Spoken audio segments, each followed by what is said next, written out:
Hello, Scorpio. Thank you for joining me for your monthly forecast for May. Your nature is passionate. You can be to the point when you need to express your ideas to others. But sometimes you can be much more reserved. Some would say even secretive when it comes to your own feelings. But I think this is a month that can offer you opportunities to be a bit more outgoing, especially around relationships.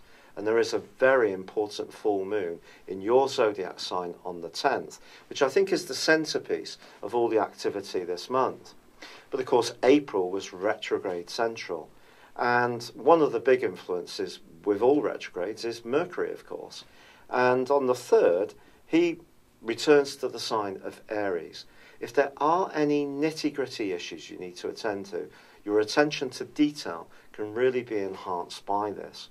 Venus is also in this location too, but the combination are just suggesting that you shouldn't seek perfection around your interrelation situation because people could be a little bit disappointing.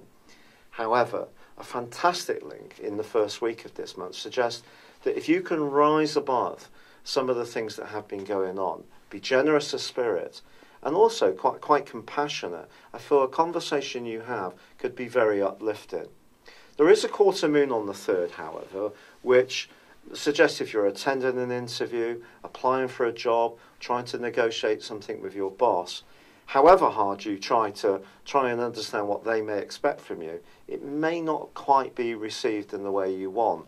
I think the advice here is don't try too hard, be very polite, think through what the expectations may be, but stay true to yourself.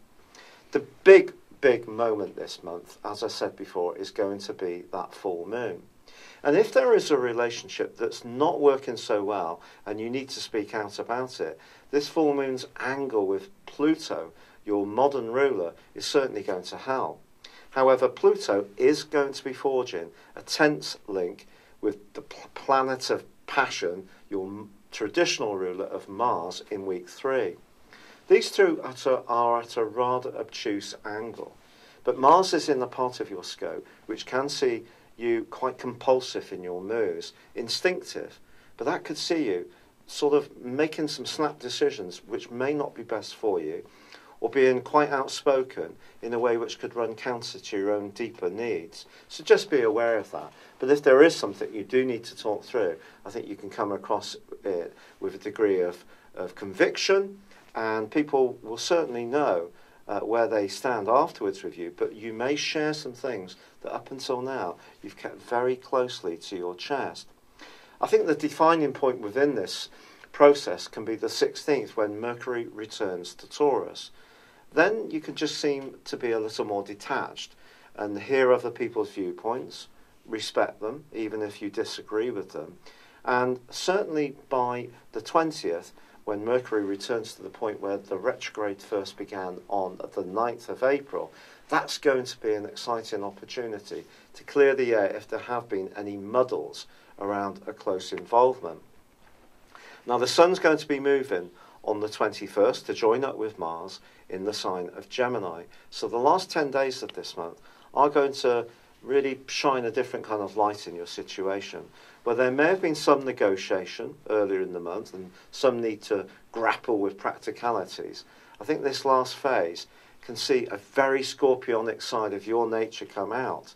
So if there is something that really has a fantastic interest to you, expect to be closely engaged by it in the final phase of this month. If you're an entrepreneurial type of Scorpio, this can be a great period for you when you can take action and initiate new plans in a very productive way. You could also see your love life come very much to life, and you may find that you're pulling people to you in quite a magnetic way. Your sex appeal is certainly going to be on fire as this month closes.